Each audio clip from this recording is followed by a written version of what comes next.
പരൻ വിധി ചുമ്മായിട്ട് ചൊങ്കില് നടക്കുന്ന ശുചാത്ത് നമുക്കുണ്ട് നാട്ടില്. കഥയെന്തെന്നറിവുണ്ടോ നാളെ കിടക്കുന്ന ഖബറെന്ന ഭയങ്കര വീട്ടിലെ, ഖബറെന്ന ഭയങ്കര വീട്ടിലെ. വീട്ടിലെ മെത്ത പിരിഞ്ഞ് നമുക്ക് കാട്ടിലാറടി മണ്ണാണ്. ചേലിൽ ചെന്ന് കിടക്കണ നമ്മുടെ മേലെ വരുന്നത് കല്ലാണ്.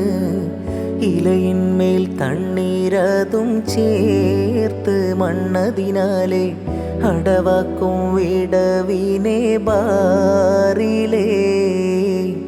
കനമേറും മീസാൻ കല്ലും മണ്ണും അതിന്മീതെ മറവാടും ഖബർ ബഹുജോറിലേ, മറവാടും ഖബർ ബഹുജോറിലേ.